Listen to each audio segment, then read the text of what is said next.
e exemplar. E nesse programa você aprende dicas preciosas para o seu casamento. Mulher exemplar. Vai começar, Boni. Boa noite. Sou o marido da Fátima e nesse programa você irá observar a felicidade de um casal normal. Gente, ele não se deu E que entre maridão. nós... Mas já vai começar? Vai. Posso? Vou repetir porque ela me interfere. Sempre, é assim. Boa noite, eu sou o maridão da Fátima. E nesse programa você irá observar a felicidade de um casal normal. Maridão? Posso acabar? Maridão. E que entre o nosso convidado, por favor, Wesley Rafael. Wesley Rafael, a mãe caprichou, hein? Se tivesse irmão, era o Whindersson Rafael. Peraí. Você falou maridão? Bonner já está de bom tamanho, né? Ah, ok. Maridinho, então, né? Não quero irritá-la, né? Ela sempre tem razão. Já. Mas é o que você mais sabe fazer, né, Bonner? Me irritar. Bom, gente, eu não gosto de falar muito, porque o que eu gosto mesmo é de ouvir os nossos convidados. Ela não gosta de falar muito, gente. Pelo amor de Deus. Oh, isso é novidade pra mim. Olha, eu não gosto muito de falar, mas você me obriga, né? Sabia que você ia aguentar, né, meu? Bom, vamos aguentar, vai. Peraí, gente. Olha lá, se perdeu. Ela não aguenta. Você quer se aparecer, meu bem? Já tô nesse lado. Entendi. Então vamos lá, eu vou fazer ele se aparecer. Bom, gente, eu vou contar um pouquinho como é o Bonner. A minha vida com o Bonner. Primeiro, eu vou contar que eu trabalho fora, eu limpo a casa, cuido de 3 filhos, Cedraque, Mesaque, Abednego. Limpo, faço tudo. E quando o Bonner chega em casa, ele deixa o sapato em qualquer lugar, a camiseta ele joga em cima do sofá. Até a cueca dele eu já encontrei dentro da geladeira. Não exagera. Aí não. E aí ele chega do trabalho, ele senta no sofá e fica horas assistindo futebol. Não sei que graça se ele vê nesse esporte. Sem contar horas no videogame, né? Horas no videogame. Não sei. E tem mais uma coisa que eu preciso reclamar dele aqui, porque assim, em qualquer lugar que a gente vai, ele sempre está como? Bermuda e chinelo. Bermuda e chinelo. Garoto novo, bonito. Gente, até no casamento dos nossos amigos ele foi de bermuda. Que casamento? O casamento dos nossos amigos, Que Bonner. casamento, velho? Do deles, da Juliana. Lembra não? Ele não tem compromisso, ele nunca lembra de nada, gente. É um relaxo total, Não se arruma, não se apresenta. Gente, essa mulher reclama muito de mim. Eu tô chateado, eu tô muito triste. Sabe por quê, gente? Porque no começo...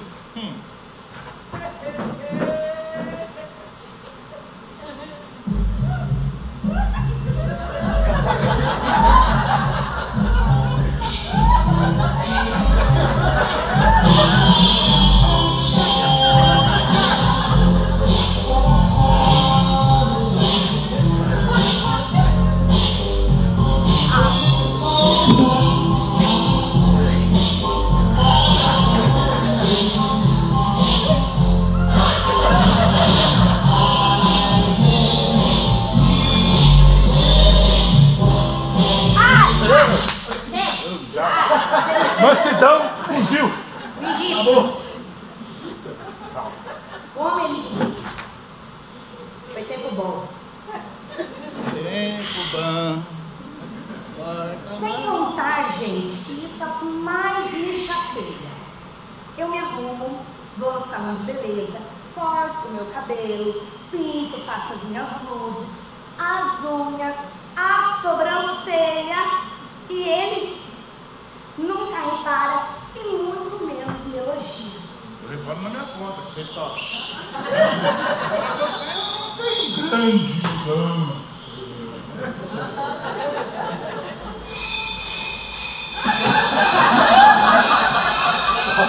O homem tá ali, ó. É o que você vai fazer, ó.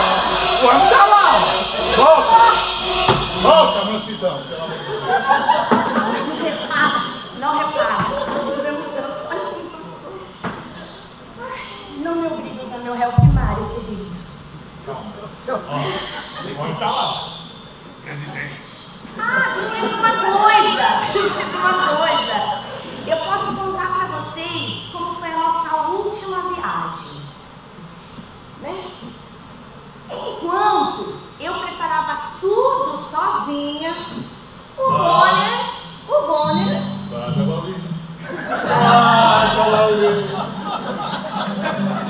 tive que arrumar as minhas malas, a mala dele, a mala de Sadraque, Mesaque e Abednego e o Bonner. Gente, eu estava super preocupada, pegando um protetor solar, um pão, uma farofa, um suco e o Bonner. Sadraque, Mesaque e Abednego enlouquecidos, pulando em cima da cama. E o Bonner? Cantando essa música até Ubatuba, gente. Deixa eu falar.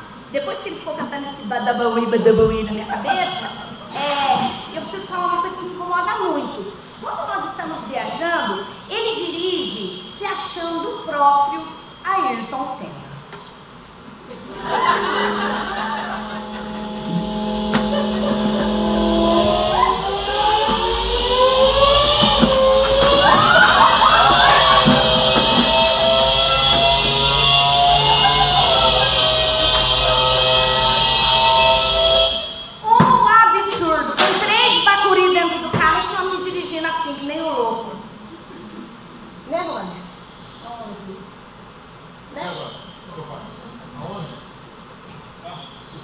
Ele já está olhando no relógio, sabe por quê, gente? Ele não vê a hora de acabar esse programa, porque ele não suporta ouvir a verdade. Mas quer saber? Eu estou cansada. Chega, mulher! Senta aí, mulher. Entrevista do Rami aqui ainda, nós estamos ao vivo, velho. Senta aí, calma. Ao vivo. Ele tira tanto do sério que eu esqueci que eu estava ao vivo. Peraí, deixa eu ver onde eu parei. Desculpe, né? Vamos lá, vamos ao que interessa. Nós estamos com um convidado aqui. Qual é o tema do programa hoje, Bonner? Deixa eu ver. Calma. Respira. Tá tremendo até agora, bicho. Claro. Deixa Deus agir no seu casamento. Não ouvi, Bonner. Deixa Deus agir no seu casamento. Bonner, ninguém está te ouvindo. Desembucha logo! Pelo amor de Deus, fale logo. Deixa Deus agir no seu casamento. E no meu também, pelo amor de Deus. Tá difícil. Bom, gente, infelizmente não temos mais tempo. Falaremos no nosso próximo programa. Então fique com o próximo programa e voltamos a semana que vem. Boa noite.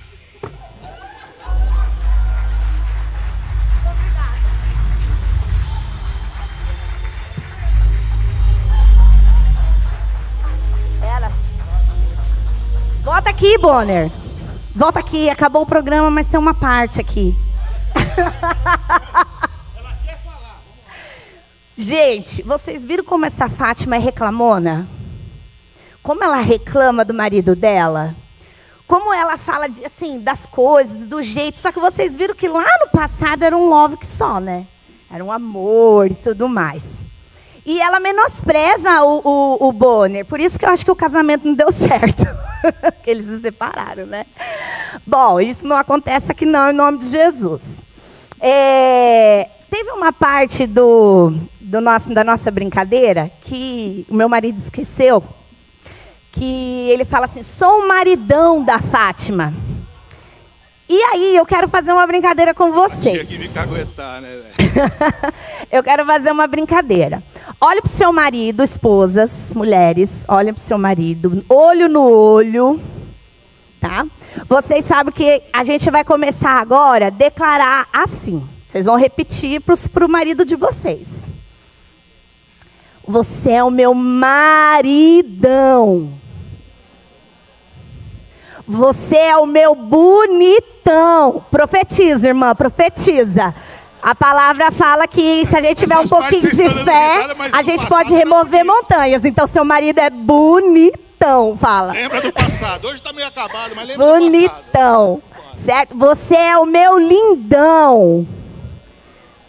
E eu nunca vou te deixar, viu, meu maridão?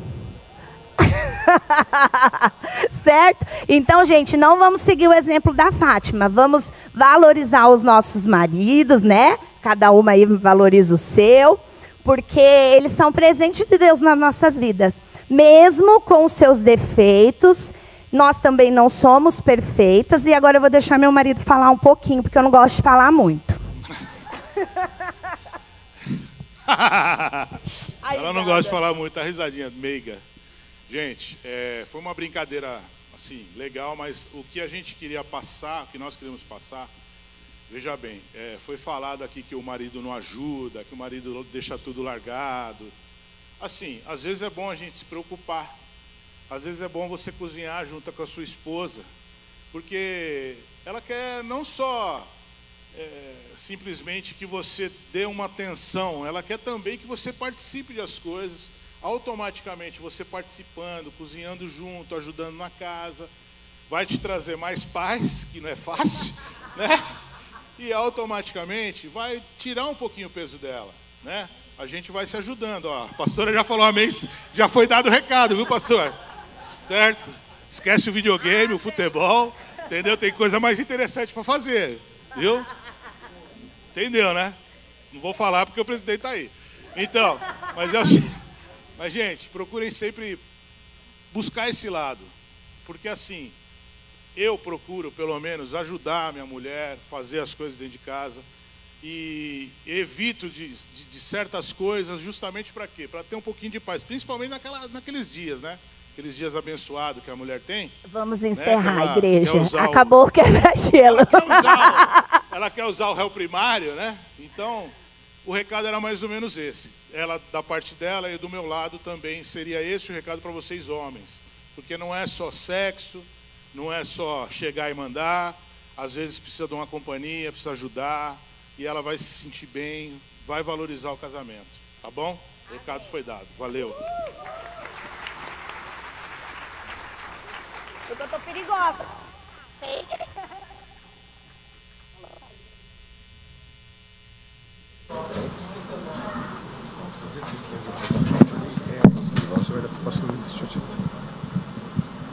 Glória a Deus, muito bom.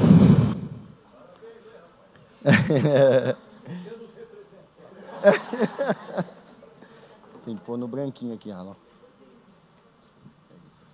Fica aí, não te lembro. Arruma só você. Aleluia.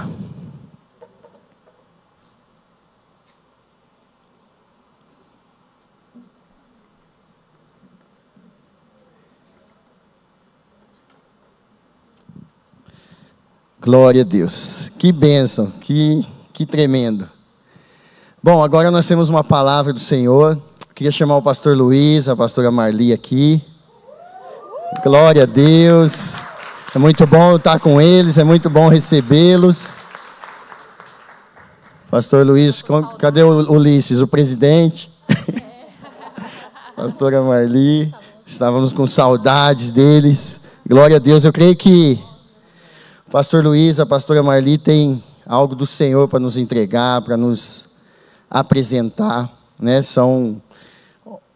É um homem e uma mulher poderosa no Senhor, um amor tremendo no coração deles. A gente vê quem caminha com eles, assim, conhece, sabe do coração deles, o quanto eles amam servir, o quanto eles amam o Senhor.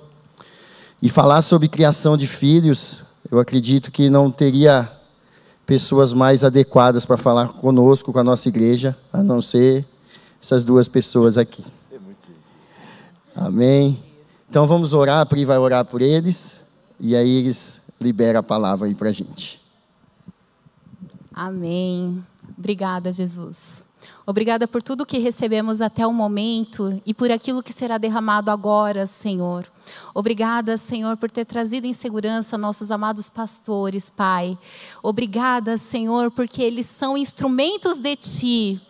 e te servem com tanta alegria, Pai.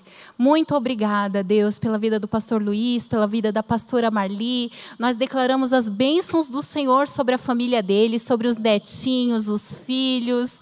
Pai, que o Senhor os abençoe, Senhor, que o Senhor derrame muita saúde, muita alegria, muitas bênçãos sobre eles, Pai.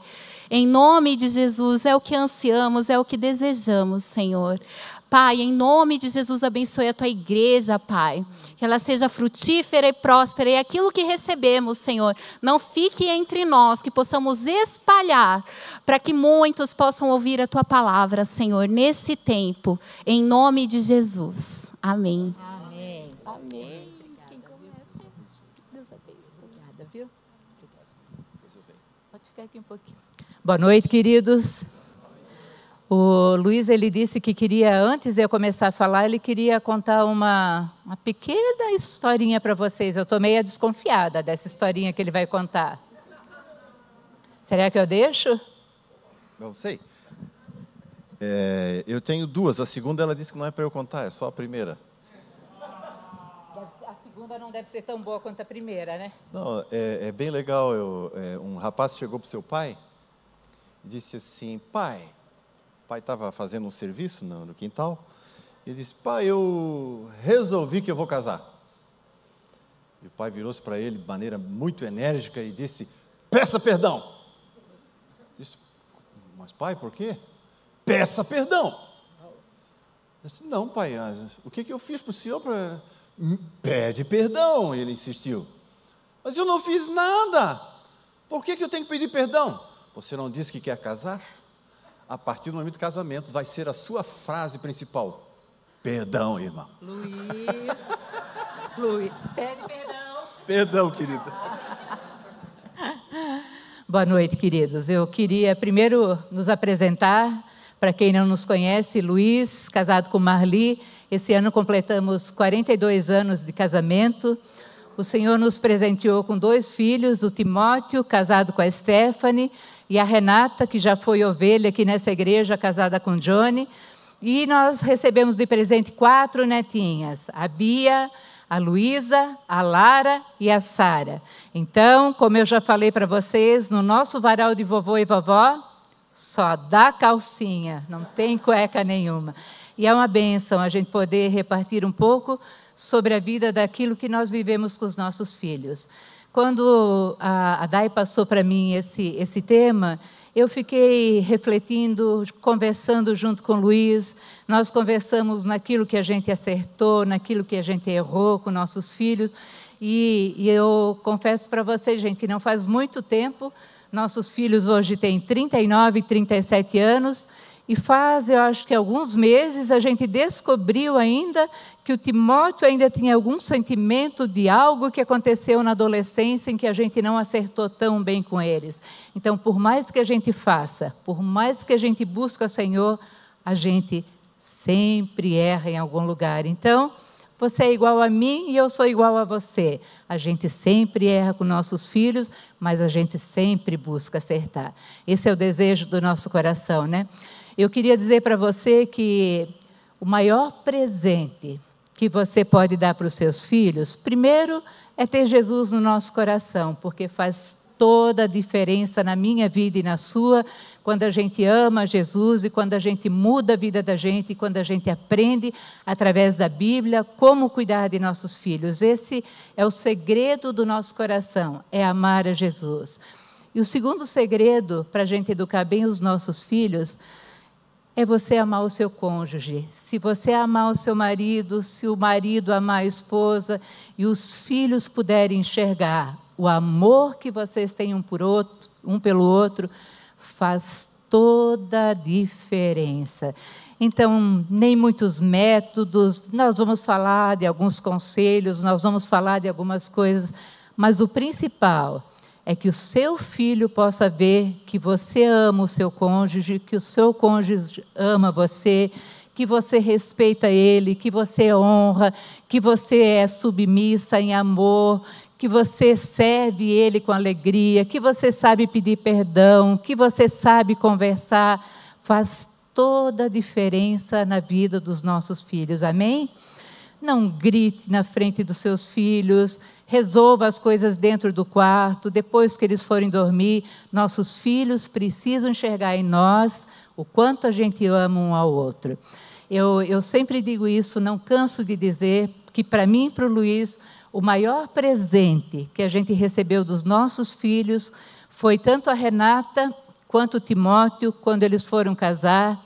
Os dois, no dia do casamento deles, naqueles momentos que a gente abraça os filhos e fala que vai ter saudade, está chegando a hora de ir para o altar, deles saírem da nossa casa, os dois chegaram para mim e para o Luiz e disseram: pai e mãe, nós queremos ter um casamento como o de vocês. Gente, não tem presente maior do que esse, de poder ouvir dos filhos da gente que o testemunho que a gente deu para eles foi tão importante que eles querem caminhar nos mesmos passos que a gente caminhou. Não tem coisa mais bonita do que essa, amém?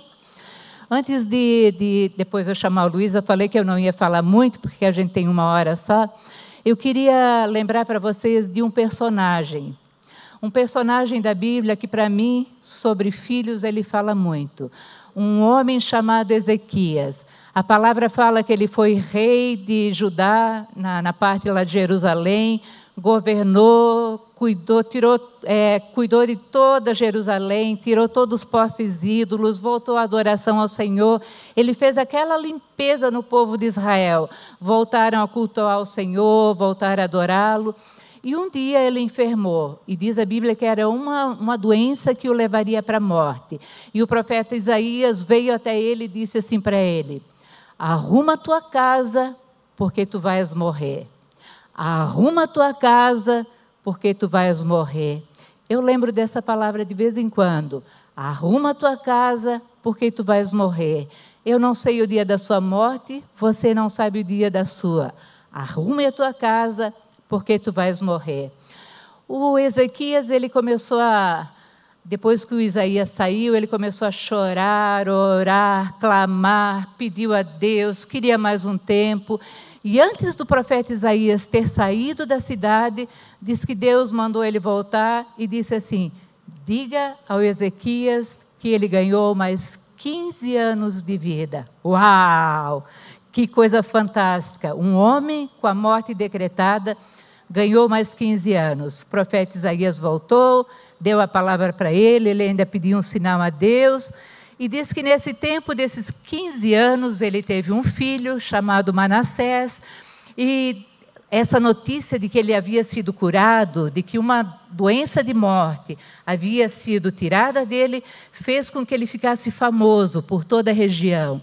E a palavra diz que veio uma turma lá da Babilônia, que era um grande império, os assírios eram um grande império, os babilônicos eram um grande império. Os babilônicos vieram lá, trouxeram presentes para ele, e ele pegou, mostrou todo o seu palácio, mostrou toda a sua riqueza, mostrou todas as suas armas, mostrou tudo que ele tinha, todos os seus soldados, abriu a sua vida e mostrou tudo que tinha. E quando o profeta voltou até ele, disse assim: o que você fez, Ezequias? Mostrei tudo que eu tinha. Mas são nossos inimigos? O que você fez? E aí diz que o Isaías disse para ele: por causa do que tu fizesse, eu creio que era orgulho, né? Porque fui curado, sou rico, tenho tantos bens, tenho um exército poderoso, já acabei com os assírios, já fiz tanta coisa. Eu creio que o pecado dele foi o orgulho. Aí o profeta Isaías disse para ele: por causa desse pecado, quando tu morreres, os babilônios vão vir até aqui, vão tomar todos os teus bens, e teu filho será levado, será tornado escravo e será feito eunuco do rei da Babilônia. Meu Deus, que desespero se uma palavra dessa viesse para mim e para você. Que o nosso filho seria levado como escravo, que os nossos bens seriam tomados. O Ezequias, sabe o que ele respondeu? Boa coisa você veio me dizer, porque pelo menos no meu tempo teremos paz. Porque a palavra que ele recebeu é que depois da morte dele aconteceria isso tudo. A cabeça dele estava tão transtornada que ele respondeu: boa coisa, teremos paz enquanto eu estiver vivo.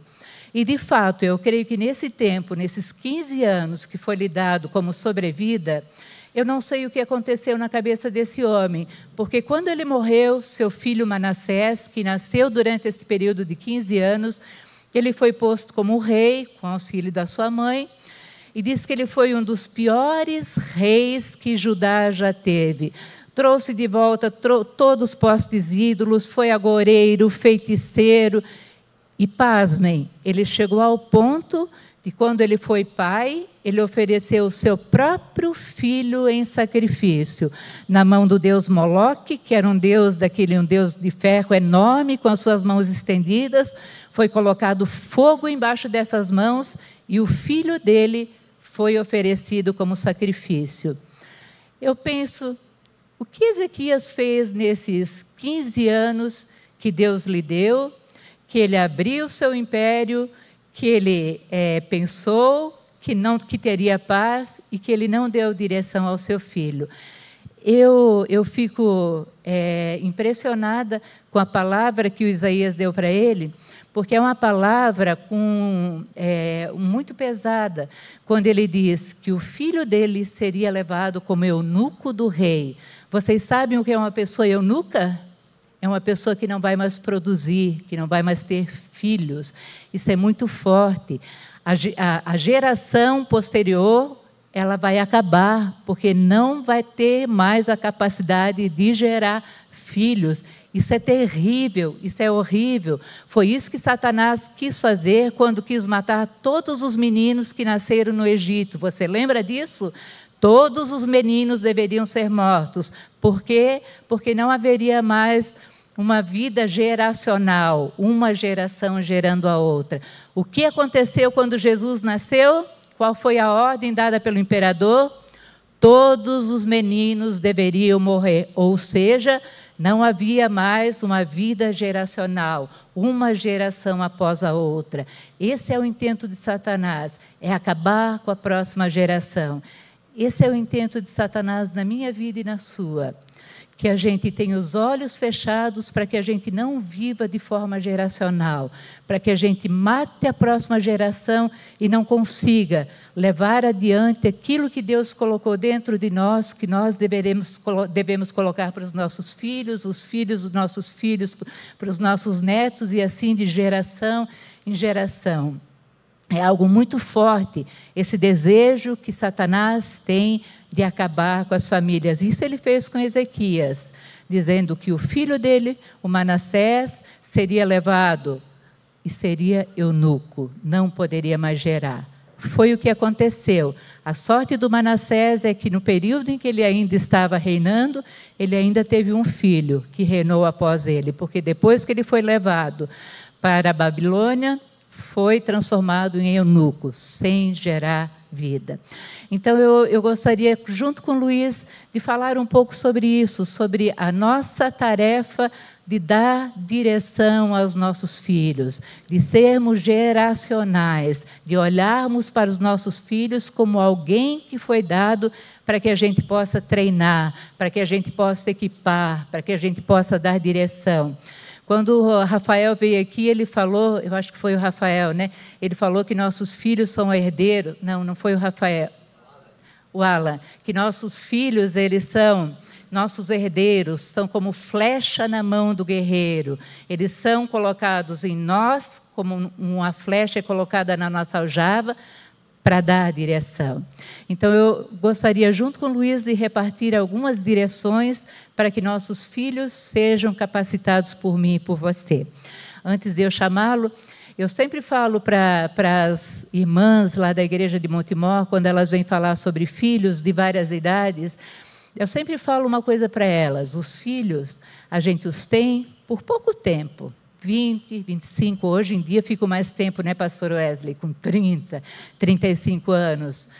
Tempos atrás era com 20, 25. Mas a gente os tem por um tempo. Nós, o Luiz e eu, já estamos há 17 anos sem os filhos. Tempo bom, né, Luiz? Bom demais. A gente tem o sentimento de tarefa cumprida. Os filhos estão casados, as netas vêm, a gente faz todo o gosto delas, porque a nós não foi dado a tarefa de dar direção às nossas netas, mas aos nossos filhos foi dada. Então, a gente tem um sentimento de tarefa cumprida.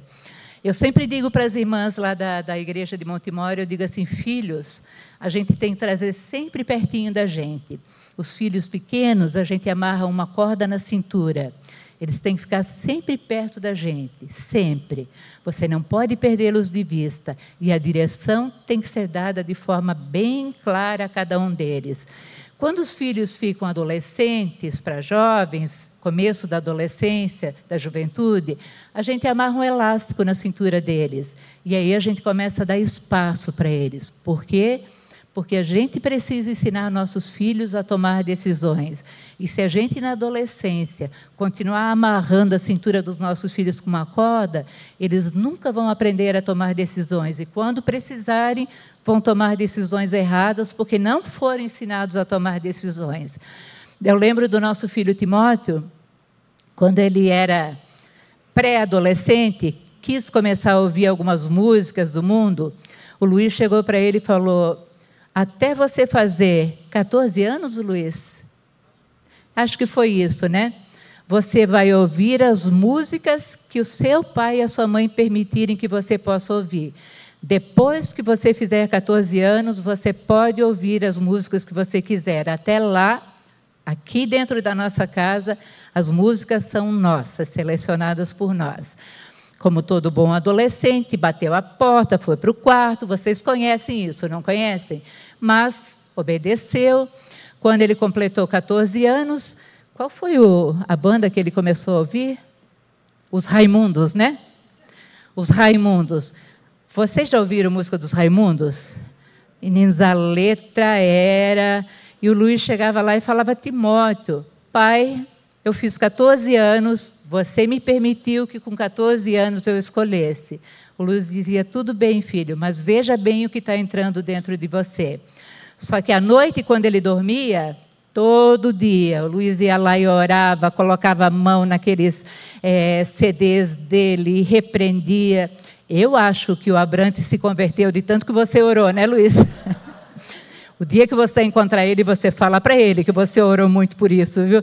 Mas todo dia o Luiz ia lá, quando o Luiz não estava, eu ia lá e a gente orava, repreendia aquelas músicas horríveis dentro dele, até que chegou um dia e ele disse, pai, vou jogar tudo fora, o senhor tem razão, não, a letra não fala nada para mim. E por conta própria, por decisão própria, ele decidiu jogar fora. Por quê? Porque a gente tinha amarrado com elástico a cintura dele e ele pôde tomar decisões. Se a gente tivesse proibido ele a vida toda, talvez seria revoltado hoje, talvez não conseguisse tomar decisões. Então, é muito importante que na adolescência, começo da juventude, você permita que o seu filho tome decisões com a sua supervisão. Eu digo que é com elástico, porque elástico você vai custar um pouco mais para puxar. Mas você puxa ele de volta para si, amém? E quando se torna um jovem, aí você amarra com daquele elástico bem mole, que quase não tem elasticidade.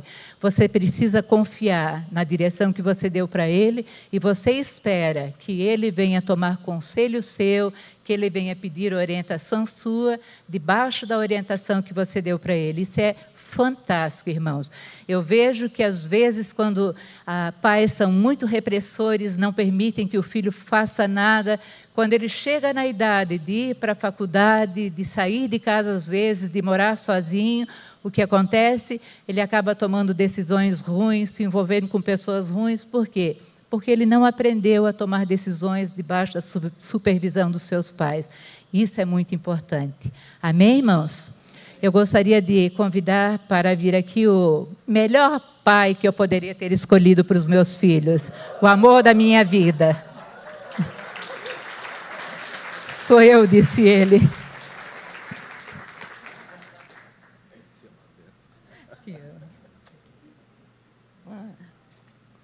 Essa mulher é demais. Aquela não queria que eu contasse?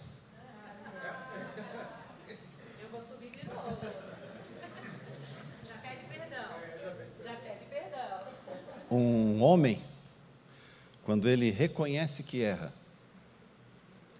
e quando ele erra, e reconhece que erra, e pede perdão, ele é um homem sábio. Mas quando ele está certo, e ele pede perdão, ele é um homem casado.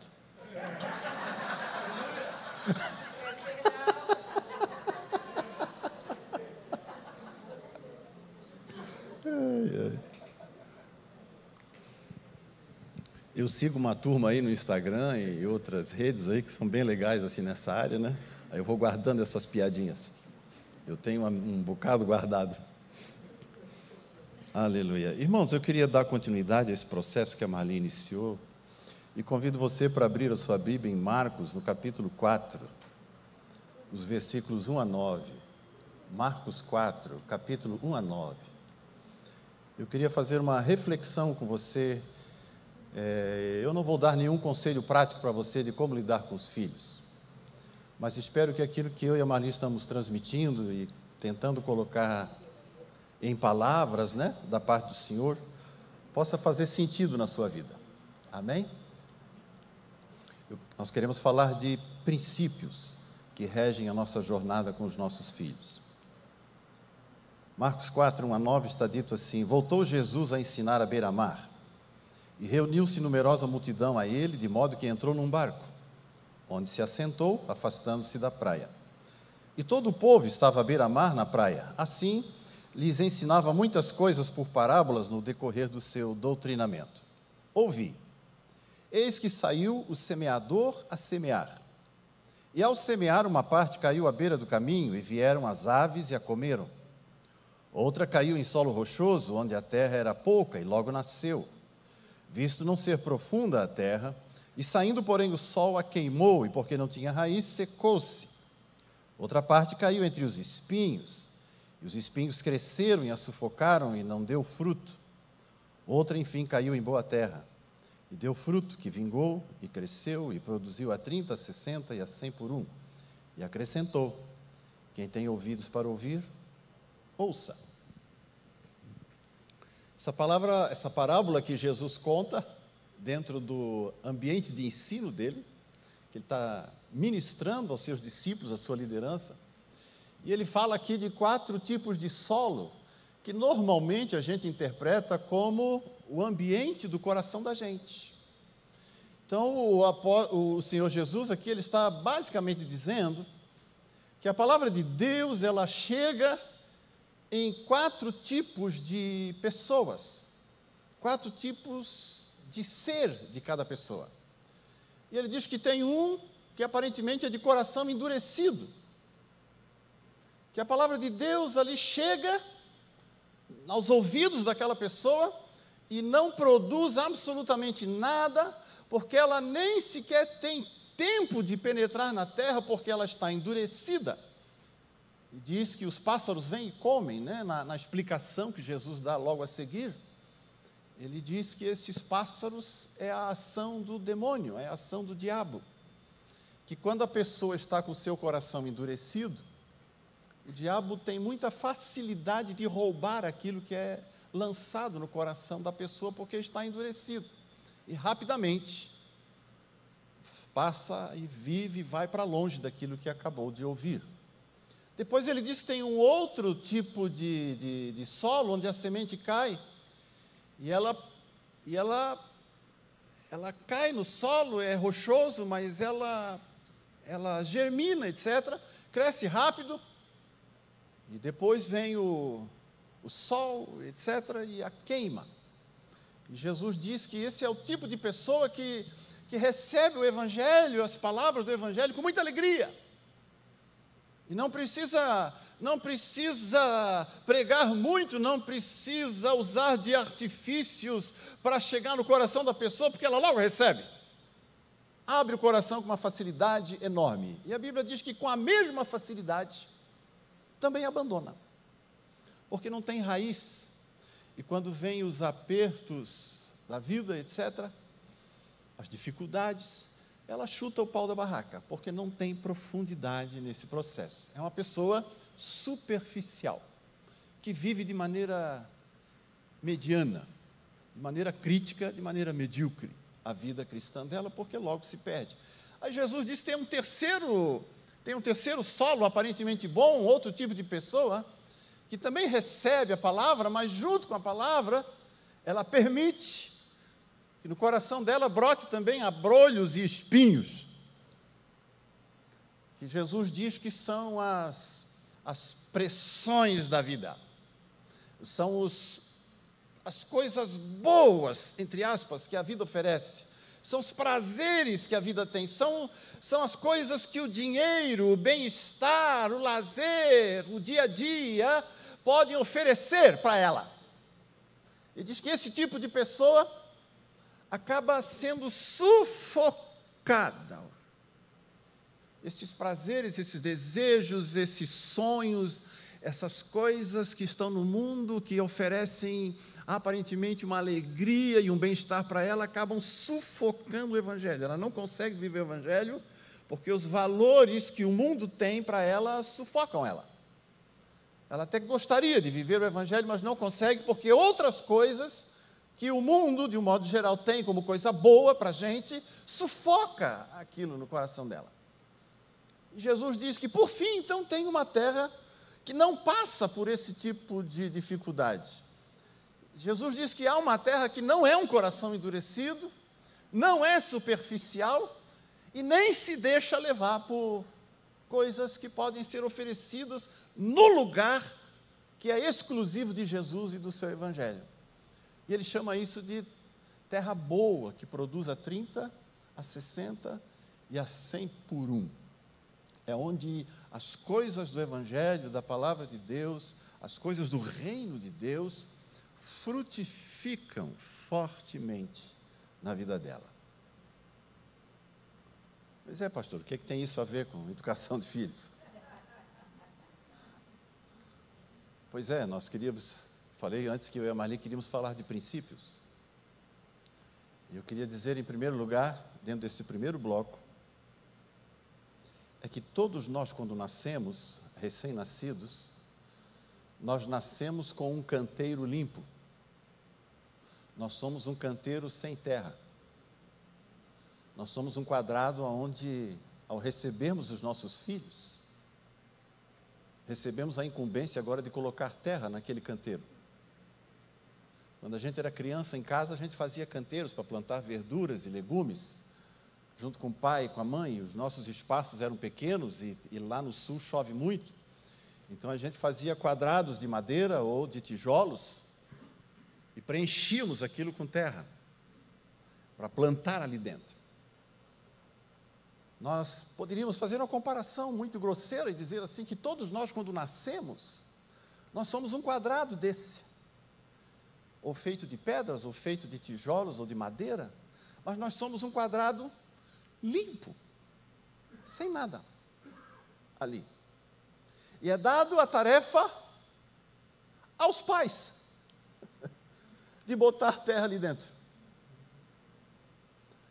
Ah, pastor, você já sacou para onde que eu vou, né? Você já pegou como é que diz aquele personagem? Já captei a mensagem. Captei a vossa mensagem. Se Jesus diz que tem gente de coração endurecido, se Jesus diz que tem gente superficial, se Jesus diz que tem gente que deixa com que as coisas do mundo sufoquem a presença e o poder dele na vida delas, e se ele diz que a terra é boa, ele está dizendo que alguém, em alguma medida, é responsável por isso. A pessoa, por si só, ela não tem responsabilidade única no tipo de terra que ela é. Nós não colocamos, obviamente, a responsabilidade sobre os pais, sobre a totalidade da terra. Deus não tirou os espaços que pertencem a gente, individualmente. Um pai e uma mãe não podem ser responsabilizados integralmente por aquilo que o filho se tornou, obviamente. Obviamente. Mas nós não podemos nos eximir da responsabilidade que a gente tem de que nós somos capazes de exercer influência sobre a formação da terra que é colocada no coração, na alma, no íntimo das nossas crianças. Isso também é verdade. A psicologia, os terapeutas, os médicos, a medicina infantil está aí para dizer, com toda clareza, que os primeiros 5, 7, 8 anos da criança é fundamental para a formação dela. Aquilo que uma criança vai viver nos seus primeiros anos vai ter um papel importantíssimo, definitivo, obviamente que não, mas importantíssimo na formação dela. Quem ela vai ser, o que ela vai viver, é profundamente marcado pelas experiências que faz nesses, alguns dizem 10, 12 anos, inclusive, de idade, aonde o caráter, personalidade, qualidades, defeitos, fraquezas, são todos manifestos ou moldados ou não por aqueles que influenciam as crianças. Um pesquisador americano fez uma pesquisa nesta área e ele constatou, na pesquisa que fez, não sei como fez, mas que 40%, irmãos, quase 40%, do que uma criança, do que um homem e uma mulher vão vir a ser, são marcados basicamente pelas 3 pessoas que mais interagem com a criança nesses primeiros 10 a 12 anos de vida. Quantas pessoas, pastor? As 2 ou 3 que influenciam mais diretamente a vida da criança. Então nós podemos olhar para os nossos lares, para as nossas famílias e perguntar, de modo geral, quem são as 3 pessoas ou 4 que mais influenciam os meus filhos ou as crianças que convivem com a gente? Quem são? Quem são? Para muitos hoje, é a tia da creche.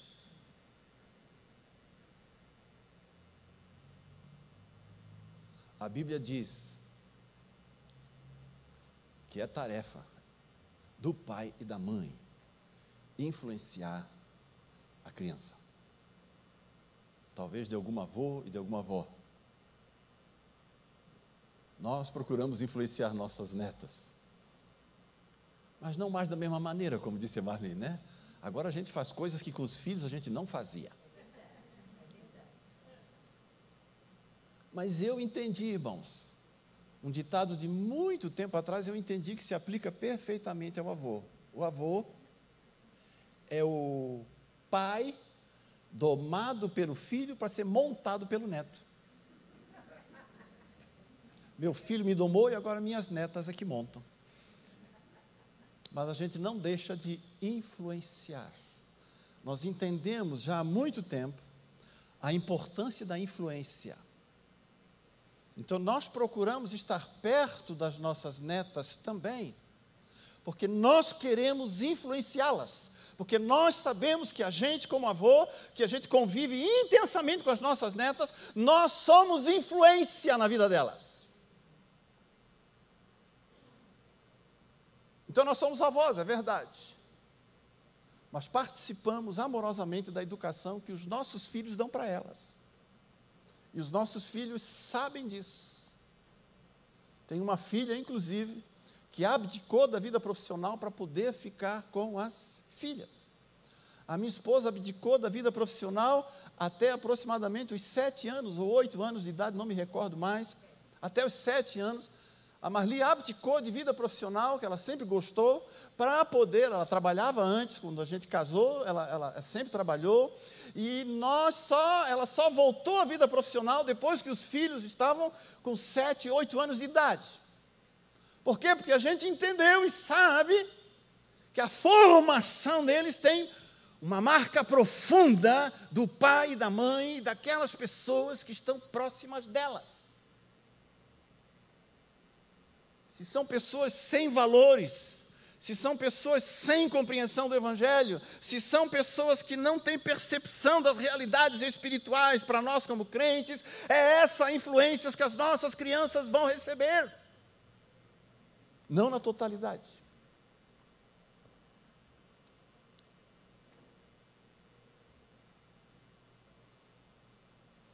Segundo bloco. O primeiro bloco era esse. O Manassés sacrificou o próprio filho, porque não teve pai. As pessoas que influenciaram Manassés positivamente, que poderiam influenciar positivamente a vida do Manassés, não estavam no ambiente de relacionamento dele. O pai, Ezequias, foi um pai ausente, omisso. Ele não teve nenhuma referência do pai. Assim que o pai morreu, ele voltou-se para os deuses que o pai tinha eliminado da terra de Israel. A Bíblia não diz, mas fica evidente o ressentimento, a mágoa, a dor, a raiva que ele tinha do pai, a ponto, sentindo-se desprezado, a ponto de desprezar os próprios filhos. E esse é o segundo bloco que eu queria partilhar com você. Nós precisamos entender um pouquinho do que alguns terapeutas chamam de ciclo da ferida emocional. Todos nós, e digo isso com consciência tranquila, embora com dor no coração, todos nós, em maior ou menor medida, viemos de famílias disfuncionais. Todos nós. Eu e a Marli nos esforçamos muito para sermos emocionalmente, psicologicamente, espiritualmente funcionais. Mas ainda recentemente tivemos que ter uma conversa com o filho e com a filha, por questões que estavam no coração deles. Quem colocou isso lá?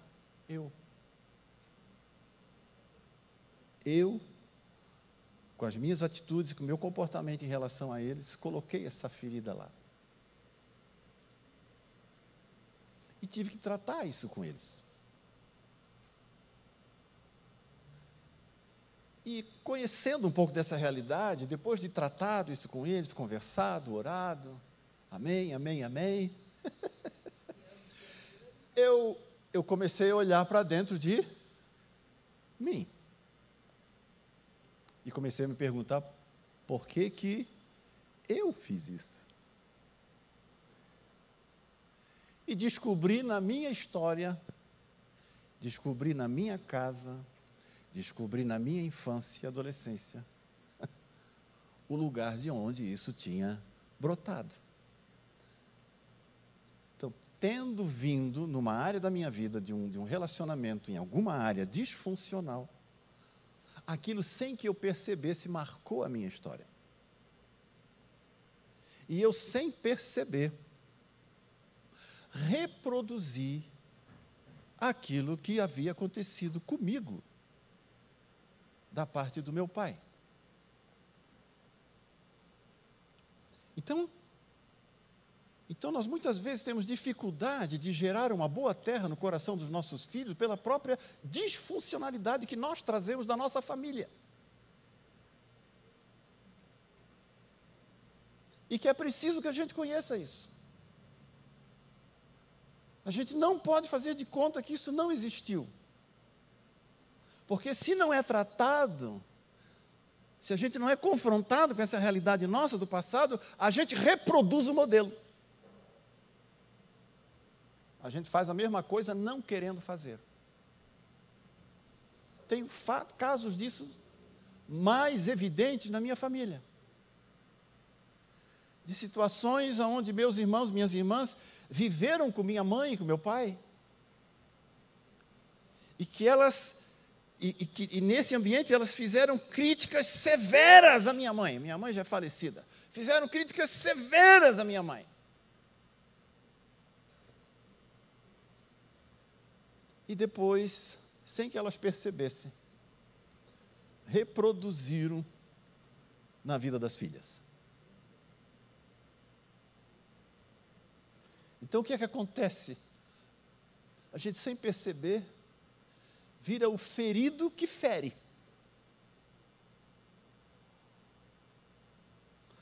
A gente vira o abandonado que abandona. A gente vira o abusado que abusa. A gente vira o maltratado que maltrata. A gente vira o agredido que agride.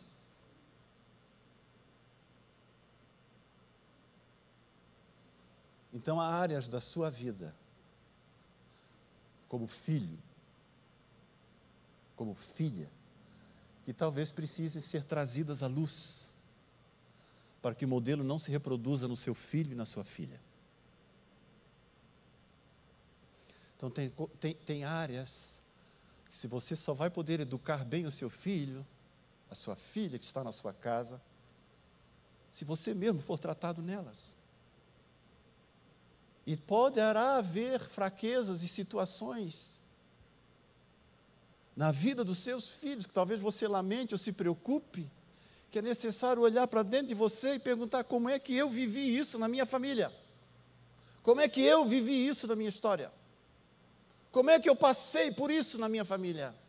Como eu reagir ao comportamento da minha mãe e do meu pai? Quais as minhas atitudes? Talvez eu e você precisamos resgatar mágoas, resgatar ressentimentos, resgatar dores do nosso antigo relacionamento com os nossos pais, para poder fazer melhor com os nossos filhos. Talvez nós, que temos filhos em casa, precisamos dar uma olhada um pouco no nosso passado, para melhorar o nosso presente e ter boas perspectivas de futuro. Pastor, mas como eu posso ser curado de uma ferida emocional?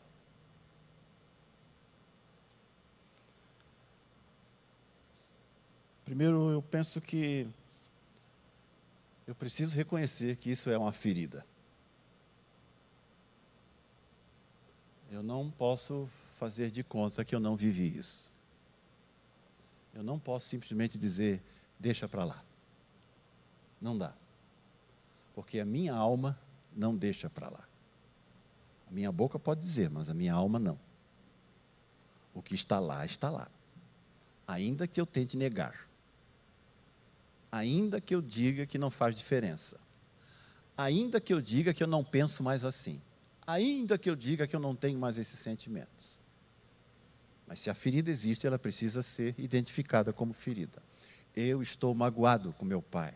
Eu estou ressentido com minha mãe. Eu tenho raiva da minha mãe. Eu tenho ódio do meu pai. E tem gente que tem raiva e ódio da mãe e do pai. Diz assim: eu não vou fazer isso com meus filhos. Eu jamais vou tratar os meus filhos do jeito que eu fui tratado. Pai, irmão, tem que ser muito bom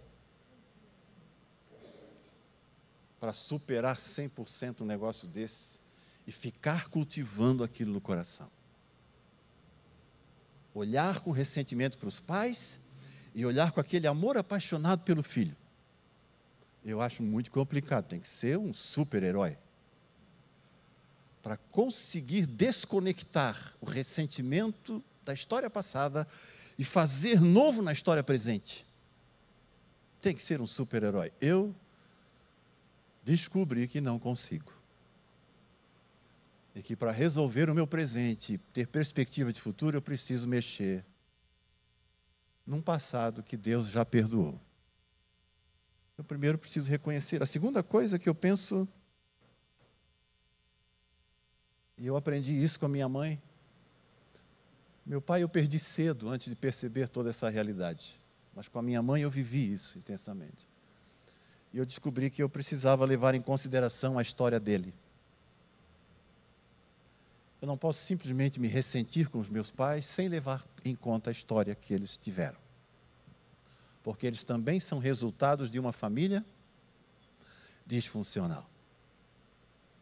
Então, quando a gente trata de geração e de fazer descobertas geracionais e de fazer um trabalho espiritual geracional, eu preciso entender que também a geração dos meus pais foi disfuncional.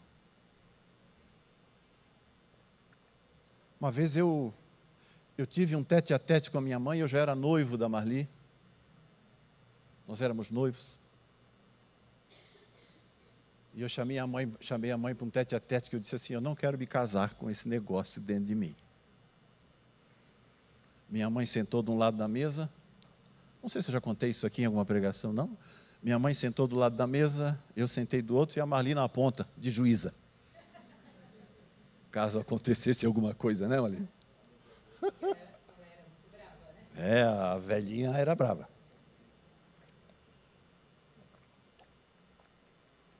E eu era um como é que chama temperamento? Fleumático, introvertido. Eu quase não falava. E aí, quando eu falava, explodia. Então, eram dois ali a ponto de explodir, né? E a Marli estava no meio ali com um balde de... Não era gasolina, era água, né? Água, aleluia. A certa altura, eu fiz uma crítica para minha mãe e disse assim, a senhora nunca nos amou com gestos de amor. A senhora sempre só deu tudo que a gente precisava. A senhora se esmurrou e trabalhou para a gente ter tudo que a gente teve. E eu agradeço por isso. Mas eu não me lembro de um abraço da senhora. Não me lembro de uma vez a senhora me olhar nos olhos e dizer, filho, eu te amo. Não me lembro de nada disso. E comecei a relatar das minhas carências como filho. Ela começou a chorar. Aí ficamos um tempo em silêncio. Ela começou a descrever como é que ela foi criada pela mãe dela. Aí quem chorou fui eu.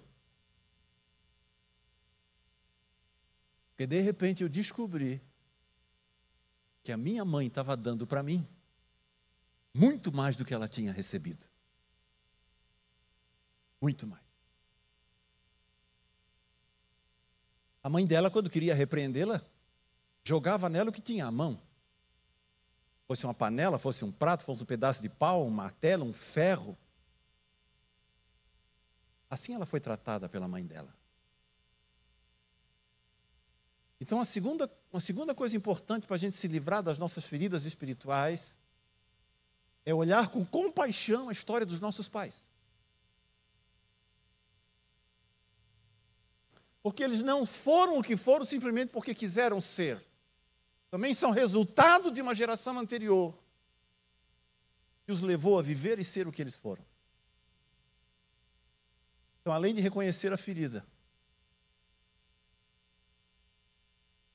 também olhar com carinho e com compaixão para a história que os nossos pais tiveram. Terceira, perdoar esse passado. Eu preciso declarar perdão ao meu passado com os meus pais. Já morreram, pastor? Pega o seu discipulador, o seu pastor, a sua pastora, senta na frente e assim, agora você vai fazer o papel do meu pai, você vai fazer o papel da minha mãe. Eu preciso dizer algumas coisas. Mas você precisa perdoar. Você precisa dizer, eu perdoo. Isso não vai mais marcar a minha história. Eu não vou reproduzir isso na vida dos meus filhos. Isso está perdoado. Está perdoado. Ouvi um pregador dizendo uma vez que o perdão é a amnésia do amor. Perdão apaga tudo. E é necessário perdoar.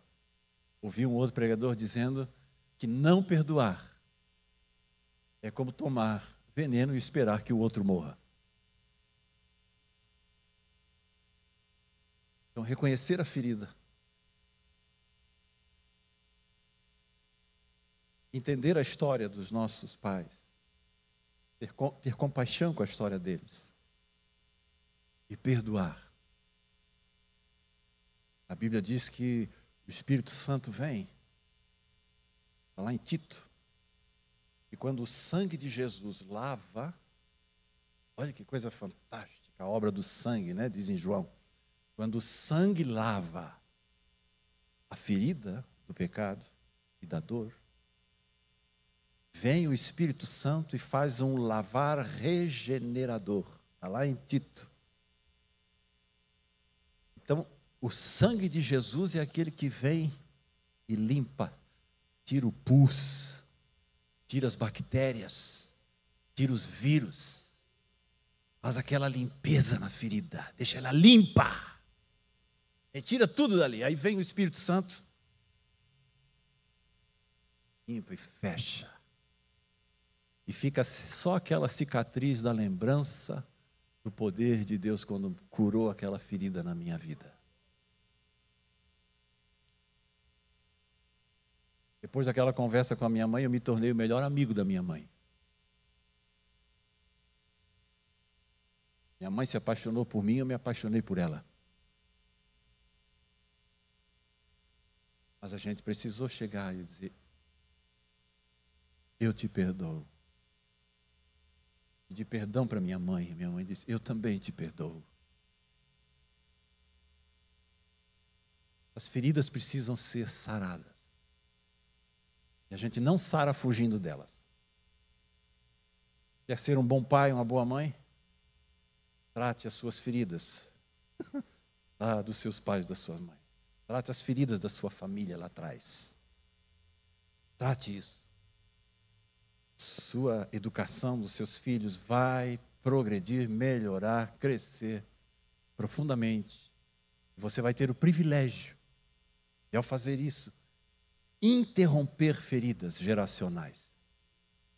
Fica quebrada aquela cadeia de um filho reproduzindo coisas ruins do pai, da mãe, dos avós. Você interrompe quando isso acontece. Quando você pode dizer: agora é a partir de você. Hoje, conversando sobre os filhos do Wesley, né? Nós estávamos tomando um café. Eu perguntei assim: você tem experiências de crianças assim, que vocês têm do passado, da tua família? Ele disse: não, não tem. Ele disse assim: rapaz, que privilégio. Deus está começando algo do zero contigo. É assim que acontece, irmão. Quando a gente tem as feridas cicatrizadas, é zero. Está limpo. Seus filhos não vão passar pelo que você passou, não porque você agora tomou uma decisão, mas porque o Espírito Santo rompeu aquela história do passado. Isso é extraordinário, irmão, para nós como pais. Terceiro bloco que eu queria partilhar com você.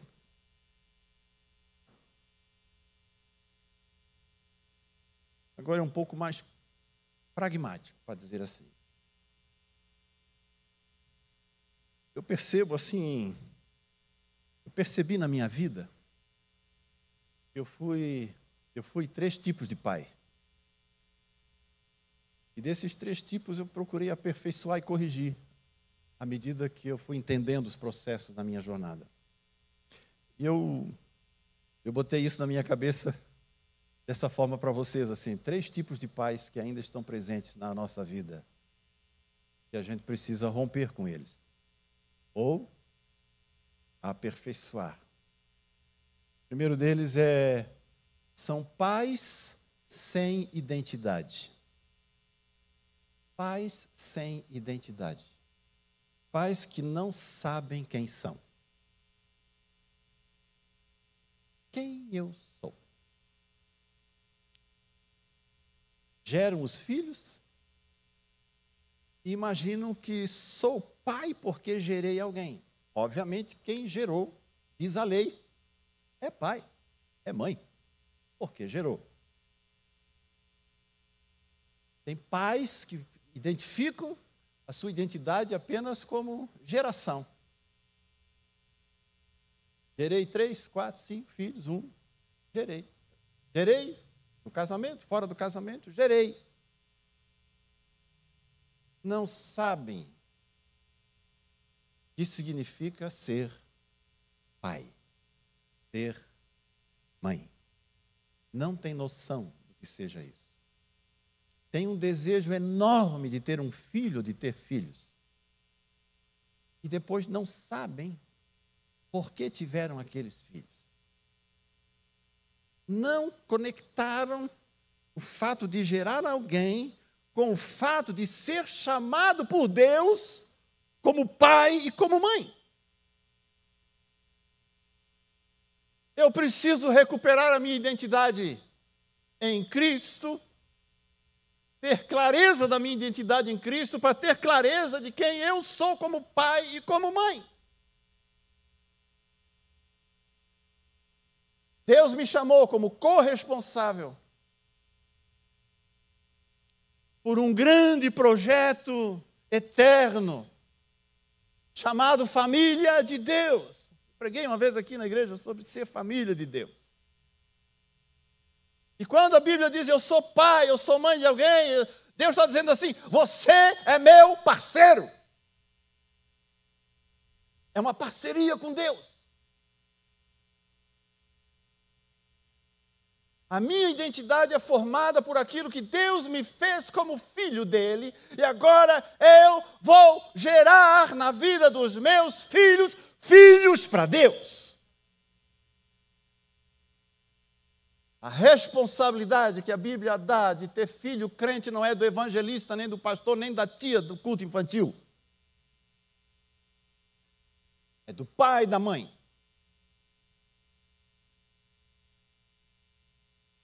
Meus filhos que evangelizou fomos eu e a Marli. Meu filho evangelizei lavando um carro. Num bate-papo lavando o carro, nós dois. Levei ele a entregar a vida a Cristo. Minha filha, não lembro, foi a Marli que fez isso, não me recordo. Meu filho me recorda. Você é pai, você é mãe, por causa de um compromisso, uma parceria eterna que Deus colocou em suas mãos. Você não está formando uma pessoa para o mundo. Você não está dando condições dele ter boa escola, boa roupa, boa casa, bom lazer.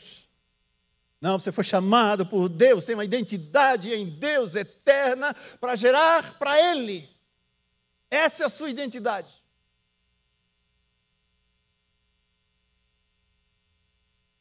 Eu tenho um slogan na minha vida. 2 João. 3 João. Minha memória não anda boa, né? Não anda. Não anda boa. Mas é 2 João, 3 João. Ele diz assim, não tenho maior alegria do que esta. 3 João. Não tenho maior alegria do que esta. A de ver que meus filhos andam na verdade. Qual é a alegria de um pai? Qual é a alegria de uma mãe? Quando ele se forma na faculdade, ele mostra o canudo para você e você diz, cumpri a minha tarefa. Cumpriu nada. A gente pode dizer assim, cumpri a tarefa.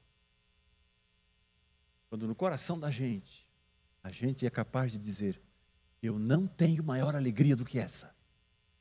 A de ver meus filhos andando na verdade. Qual tem que ser o teu maior desespero? É não ver o seu filho andando na verdade. Qual é a sua maior alegria? É ver seu filho andando na verdade. Essa é a sua identidade. Você foi chamado para esse negócio aí. Resto é resto. Segunda característica que é importante para a gente entender. Nós estamos vivendo um tempo de pais sem autoridade. Primeiro, pais sem identidade. E pais sem autoridade. É a coisa mais difícil que tem para mim ouvir pais dizendo o tempo todo para filhos de 2 anos, 3 anos: o que é que você quer, filho?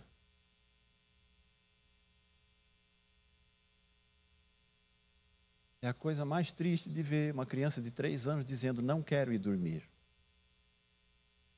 Não quero comer isso. Não quero vestir essa roupa. Não quero que você penteie o meu cabelo assim. Irmão, eu e a minha esposa, a gente deu bastante avoadeira nos nossos filhos.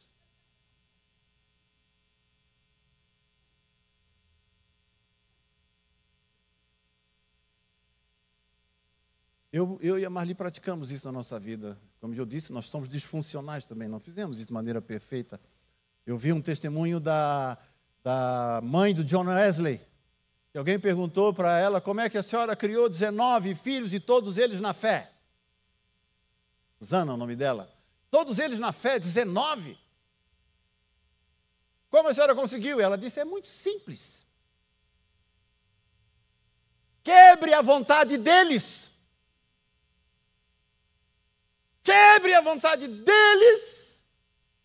E a vontade de Deus entra no espaço.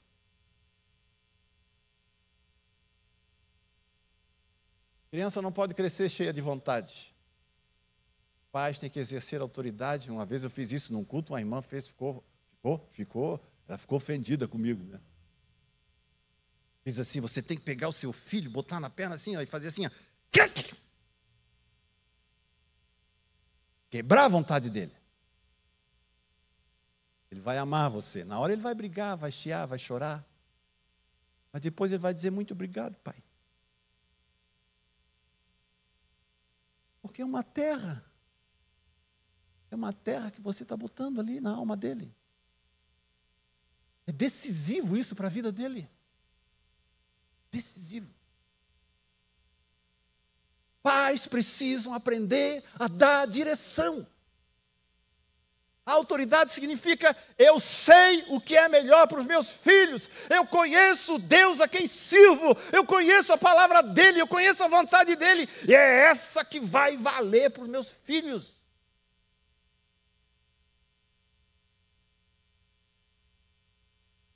Como disse a Marli, nós deixamos eles ouvir música com 14 anos. Aí os 2 primeiros CDs foi dos Raimundos e Ratos do Porão.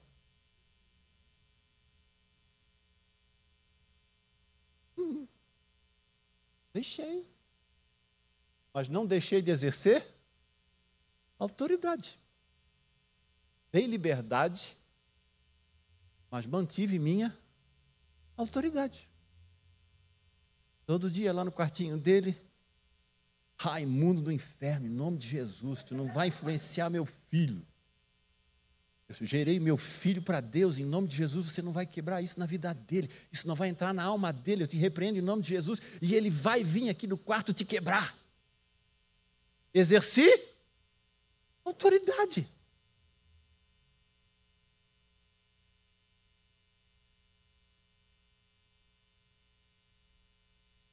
Autoridade, direção. Eu sei o que uma música pode fazer no coração de um jovem. Portanto, aquela música eu não queria no coração do meu filho.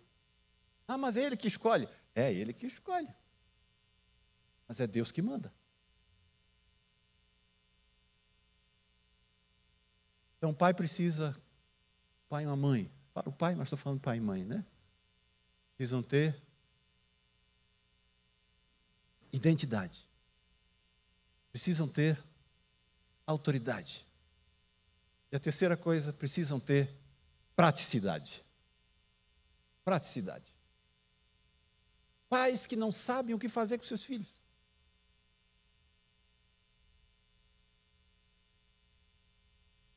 Alô? Para mim? É para quebrar o gelo, viu, irmão? É para quebrar o gelo. Nós tivemos uma reunião uma vez. Não sei se o Wesley estava nessa reunião. Nós estávamos numa reunião de pastores. E aí tem um pastor pregando. Isso faz uns 20 anos. E o pastor estava pregando lá e nós tudo atento. Momento assim, nós de olho na pregação, né? Aí de repente o celular de um pastor começa a E ele bota a mão no bolso de dinheiro, e ele tenta tirar, e ele puxa aquilo lá, e o celular não sai, e ele não sai, e todo mundo, porque estava aquele clima assim, né? O pastor pregando, e todo mundo meio... Aí um pastor muito brincalhão lá no meio, dá para quebrar o gelo, e o cara lá tentando tirar, e todo mundo... Ele grita lá no meio, "Aiô, Silver!" Levou uns 5 minutos para voltar para a reunião. Aleluia. Pais sem praticidade. Pais que não têm agenda para os seus filhos. E aí, o que seu filho vai fazer hoje? O que der na telha dele, hein? Vai para a escola, da escola ele volta e vai fazer o quê? O que der na telha dele, né? Tem tarefa para fazer.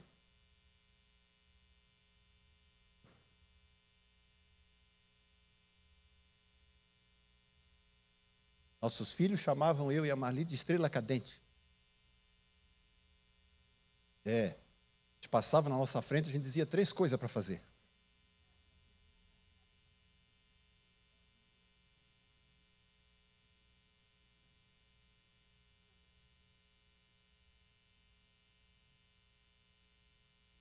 Levantou de manhã, arruma a cama. Mínimo. Não dá tempo de lavar a louça do café, toma o café, arruma tudo, mas bota tudo na pia. Meio-dia, lava a louça. Eu tinha máquina de lavar em casa. Quando nossos filhos chegaram ali pelos 9, 8 anos, já podiam manipular louça, aposentamos a máquina. Passaram a lavar louça. De manhã, de tarde e de noite. Maravilha, gostei demais. Era eu que fazia. A Marli arruma a casa. Botava eles a arrumar a casa junto. Sábado de manhã, meu filho já sabia. Era hora de lavar o carro. Todo sábado de manhã. Ele não assumia compromisso com a gurizada nenhuma, porque tinha que lavar o carro do papai. Começou com o papai, é verdade. Ele começou só segurando a mangueira e dando banho e tomando banho, né? Depois, sabãozinho, começou a ajudar. Por fim, fazia sozinho. Um dia ele fez, que tinha futebol na quadra atrás da igreja, e ele fez uma lavação rápida, porque estava no horário do jogo, irmão. Ai, que pai malvado. Porque sempre quando ele acabava, ele chamava, né? Para fazer a vistoria, supervisão. E aí, irmão, a parte de trás, assim, debaixo do carro, por baixo, assim, ele passou bem rápido, estava tudo cheio de barro ainda, não lavou as rodas do carro, e deixou assim meio borrado, assim, porque ele tinha pressa para ir jogar bola. Eu olhei, disse assim, filho, infelizmente, ficou mal feito. É que eu vou jogar bola, pai. Não, você não vai jogar bola. Como não? Você vai lavar o carro de novo. Não, mas só a parte de baixo aqui. Não. Vai lavar o carro inteiro. Por quê? Tu tens que aprender desde jovem a fazer tudo que você tem que fazer e fazer bem feito.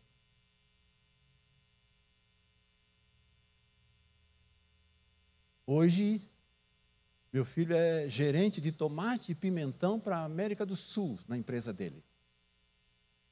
É elogiado pela eficiência e pela maneira como ele faz tudo que ele faz.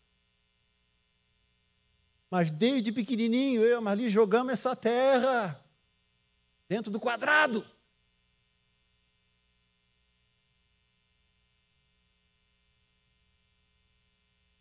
A Bíblia diz, ensine a criança o caminho que ela tem que andar. Ensinar não é falar. Falar é instruir. Ensinar é botar a fazer. Seu filho e sua filha precisam de tarefa. precisam de compromissos, precisam aprender a começar uma coisa e terminar. Quantas vezes a Marli botou a Renata a lavar a louça de novo? Até que ela aprendeu a fazer bem feitinho, porque ela sabia que se alguma coisa não ficasse bem feita, voltava tudo para dentro da pia. Malvadeza.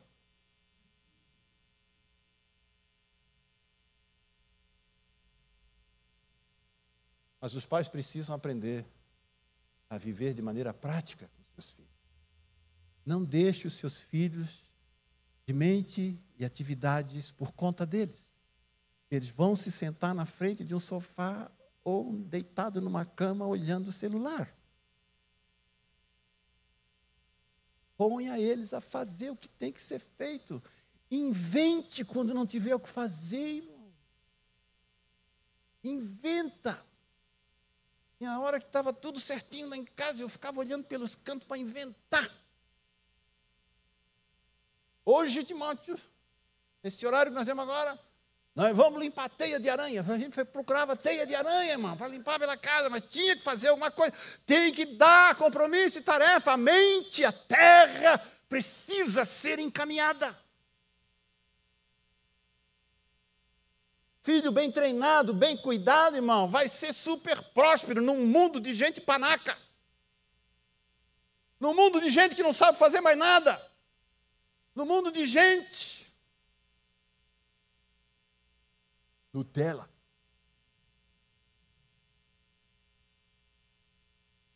Para terminar, irmãos, assim, eu acho que eu treinei meu filho exagerado demais. Nós fomos jogar um futevôlei, uma quadra lá de Montemor. Estávamos em 5.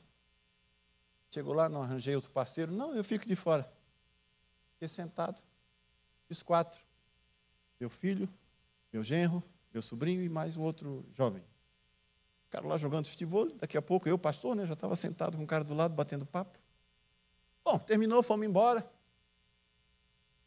Um dia depois, os 4 começaram a coçar o peito.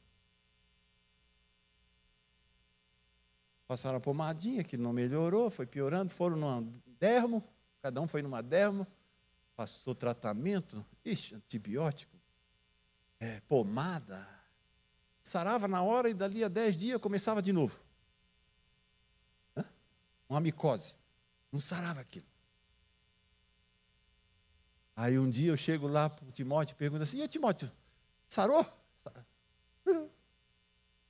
Sarou, acabou. É mesmo? O tratamento deu certo? Não. Cansei do tratamento. O que você fez? Peguei uma faca, esquentei no fogo. Fui assim devagarinho, né, para ver como é que é.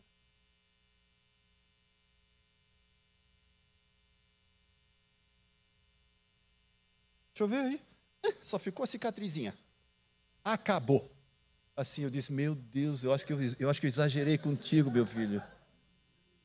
Eu acho que... Ele falou isso mesmo. Ele disse assim, ele falou isso mesmo. Ele disse assim, dei uma de Rambo. Ele falou. Não. É uma bênção. Vamos orar? Vamos buscar a presença do nosso Deus.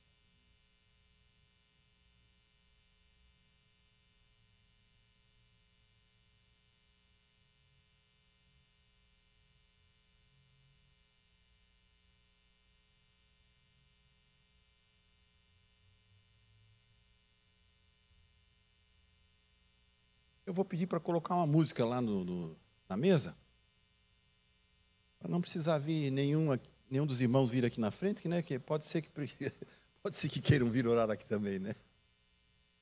Não sei. Mas eu queria dizer para você assim, hoje de noite, eu e a Marli procuramos falar a você sobre a importância de você gerar terra boa no coração dos seus filhos.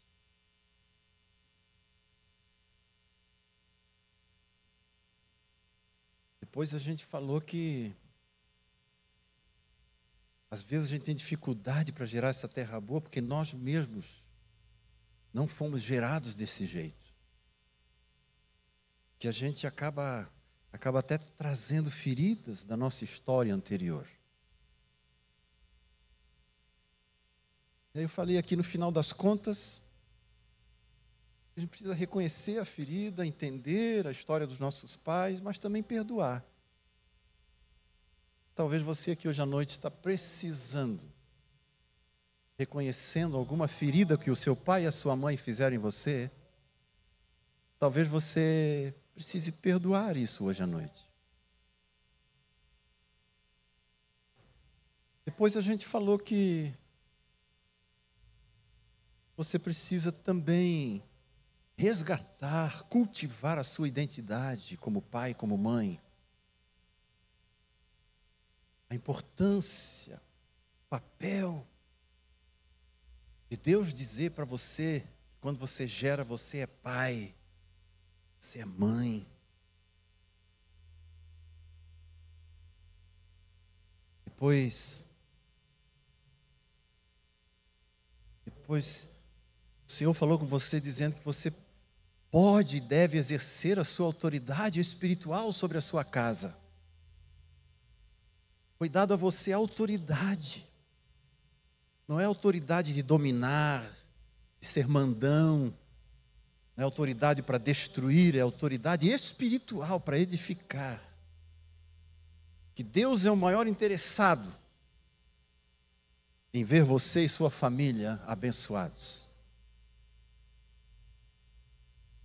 Depois nós falamos ainda sobre a importância de você não deixar seu filho ocioso,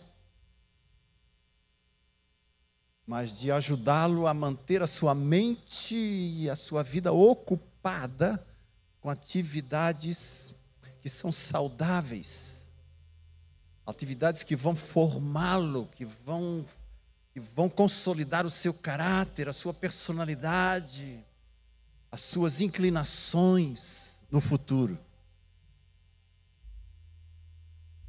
E terminamos dizendo que você tem uma tarefa gloriosa, maravilhosa, e que Deus é o seu grande parceiro, seu grande amigo e seu líder nessa tarefa. Eu queria pedir para você orar a Deus, para falar com Ele. Eu não sei o que é que você tem para falar aí, mas certamente alguma coisa você tem para falar. E Ele quer ouvir você. Ele jamais deixa de atender a um coração quebrantado e desejoso. Queria pedir aos líderes, os intercessores, os que oram com os irmãos aqui na igreja, venham aqui na frente.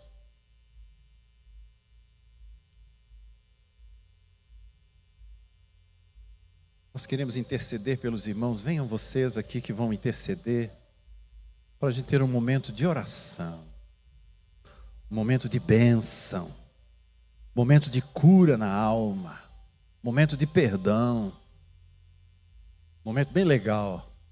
Isso é maravilhoso, é muito bacana. A bênção de Deus é maravilhosa. A bênção de Deus não adoece a gente, ela cura a gente. A bênção de Deus restaura.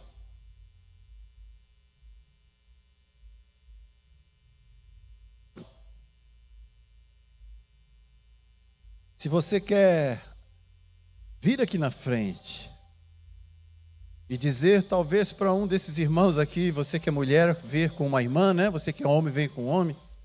Talvez você precise dizer assim, agora você vai fazer o papel do meu pai. Eu preciso dizer algumas coisas e perdoar. Se você quiser fazer isso, você pode fazer. Fique bem à vontade. Se você quer vir aqui na frente e dizer assim, não, eu perdoo meu pai, minha mãe, ore por mim, ore pela minha casa, ore pela minha família. Deus vai abençoar você. Talvez você venha aqui na frente desejoso apenas de um abraço. de agradecer a Deus por aquilo que Ele tem feito na sua vida e na sua casa. Venha. Não sei qual é a razão, mas venha. Venha. Pai, em nome de Jesus, nós te damos graças aqui hoje à noite, pelo privilégio que nós temos de orarmos uns pelos outros. Pelo privilégio que a gente tem, Senhor Deus, de ver a Tua mão e a Tua graça poderosa operando na nossa vida. Te damos graças, Senhor, pelo privilégio de poder receber a Tua palavra. E somos muito, muito, muito gratos, Senhor, pela Tua maravilhosa graça que nos perdoa, que nos santifica e nos enche de ousadia e de coragem para sermos pais segundo o Teu coração na vida dos nossos filhos. O Senhor seja bendito na vida dos Teus filhos, Pai, em nome de Jesus. Pai, em nome de Jesus, por causa da Tua autoridade, nós hoje à noite declaramos aqui cura, Senhor. Declaramos cura em nome de Jesus. Declaramos aqui, Senhor, restauração em nome de Jesus. Nós proclamamos e declaramos aqui hoje à noite, Senhor, perdão. Tem homens e mulheres aqui hoje perdoando seus pais. Tem homens e mulheres aqui que foram feridos na sua alma, mas estão declarando, Senhor, que Tu os perdoaste, e por isso eles perdoam hoje à noite. Pai, em nome de Jesus, declaramos todo o perdão e o lavar do sangue de Jesus sobre essas feridas. Nós proclamamos e cremos que o sangue de Jesus lava toda ferida, que o sangue de Jesus tira todo o mal, todas as bactérias e vírus e pus do inferno são removidos agora pelo sangue de Jesus. Aleluia, aleluia, aleluia. Espírito Santo de Deus, Espírito querido, consolador e transformador, vem sobre o coração, sobre a mente desses irmãos e irmãs aqui esta noite. Espírito Santo, cura, Senhor. Espírito Santo, agora restaura. Espírito Santo, fecha a ferida. Fecha a ferida. Há um lavar regenerador em nome de Jesus. Aleluia. Oh, Papai, bendito seja o Teu nome na nossa vida. Obrigado pelo privilégio que o Senhor dá para nós de podermos viver assim, Senhor.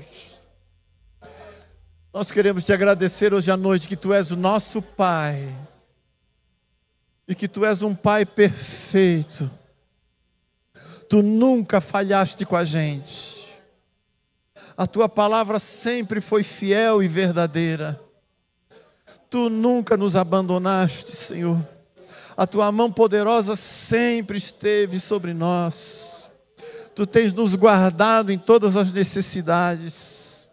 E por isso, Senhor Deus, por causa disso, Tu que és Pai, é que nós clamamos por nós agora e nos ajudes a sermos pais segundo o Teu coração na vida de nossos filhos. Oh, querido Senhor, abençoa a gente. E dá para nós, Senhor Deus, cada dia a porção necessária para levarmos nossos filhos aos lugares que o Senhor tem dado a eles. Pai, sara o coração dos nossos filhos, Senhor. Restaura o coração deles se em alguma coisa nós os ferimos, nós os maltratamos, Senhor Deus, sem perceber.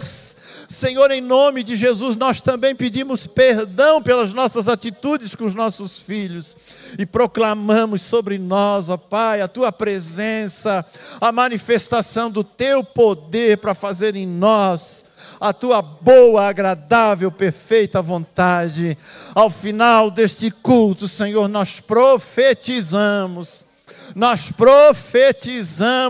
que os nossos filhos conquistarão as nações, que os nossos filhos serão varões poderosos, cheios do Espírito Santo, que os nossos filhos são filhos geracionais, gerados para o teu reino, gerados por causa de um propósito, gerados de maneira intencional, partindo do teu coração. Nós cremos que os nossos filhos são poderosos e cheios do Espírito Santo. Nós cremos, Senhor, nós cremos e declaramos aqui que nossos filhos vão revolucionar as nossas cidades. Nossos filhos vão revolucionar os lugares aonde eles estiverem. Nossos filhos, Senhor Deus, operarão as maravilhas dos últimos tempos.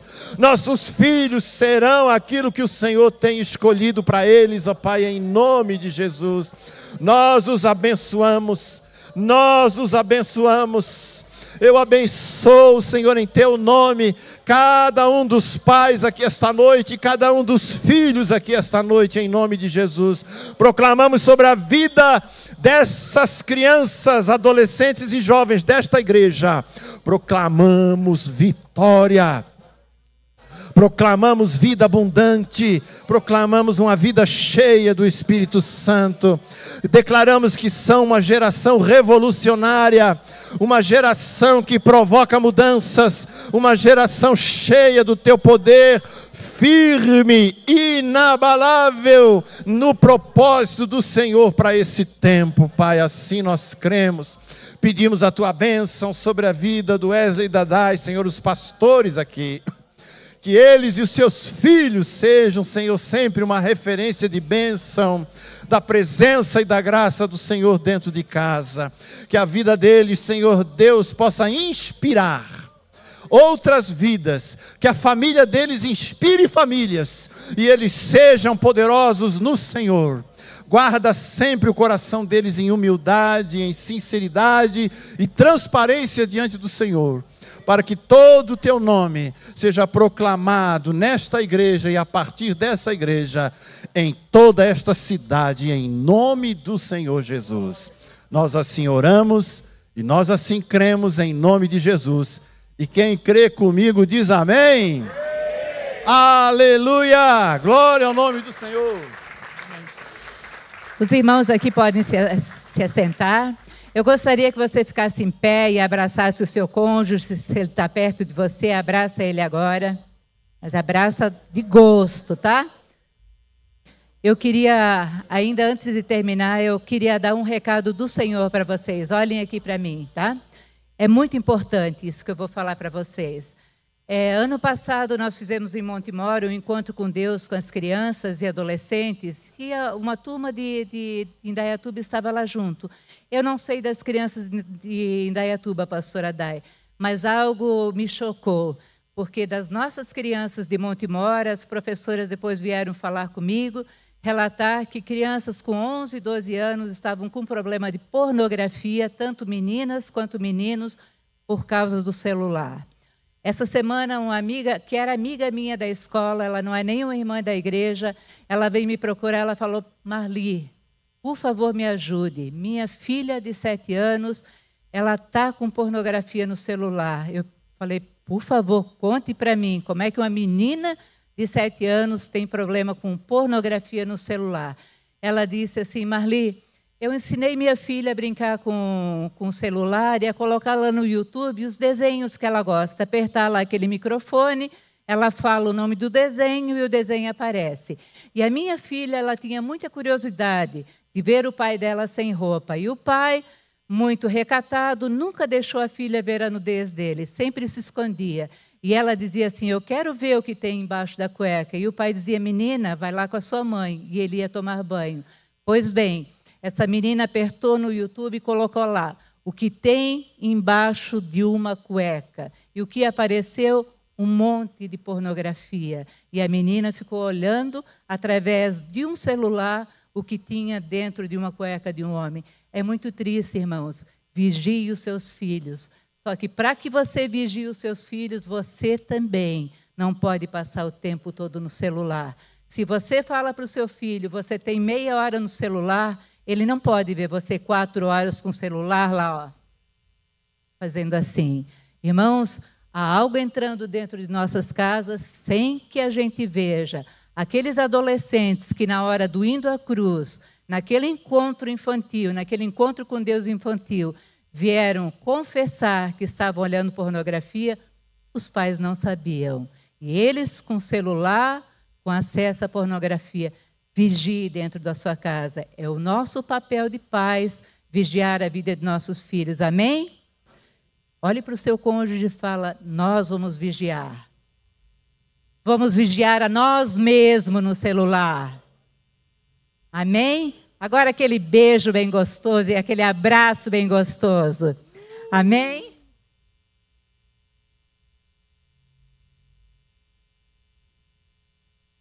Quem pega esse microfone agora? Muito obrigada, Marcos. Pode vir aqui, pastor. Pastora Marli, vem aqui mais um pouquinho. Eu queria chamar o Ministério de Casais aqui, todos do Ministério. A gente tem um mimo, uma lembrancinha para agradecer vocês por esse momento, por essa palavra preciosa. Como igreja, como Ministério de Casais e como Igreja Fonte em Indaiatuba, como membros dessa igreja, também agradecer vocês por tudo que têm orado pela gente e ter ministrado ao nosso coração. Amém? É um mimo de coração. Tá bom? E agradecer a todos vocês. A gente tem um cafezão ali no fundo. Eu vou pedir para o pastor e a pastora, o pastor Luiz, a pastora Marli, o pastor Wesley, a pastora Dai, abrir a mesa. Então, se vocês travarem eles agora, só vão comer depois. Não, eles vão estar aí, gente. Pode sentar com eles, pode conversar com eles, fiquem à vontade. O pastor Luiz, ele costuma dormir tarde mesmo, 2, 3 horas da manhã. Só que ele não pode ficar muito hoje, que ele tem que pegar o voo de volta para Montemor. Então, vamos deixar eles comerem primeiro ali, ficar à vontade. Mas tem para todo mundo ali, tá? Fiquem à vontade. Espero que tenham gostado do nosso primeiro culto e vamos ter mais ao longo do ano. A Pri quer falar? Eu quero agradecer esse ministério top que trabalhou, orou e preparou tudo com muito carinho para vocês. Queremos muito que vocês se sintam amados e abençoados por esse ministério que intercede por vocês e dizer que vocês podem contar com a gente naquilo que vocês precisarem. Amém? Deus abençoe. Pode ir lá, pastor.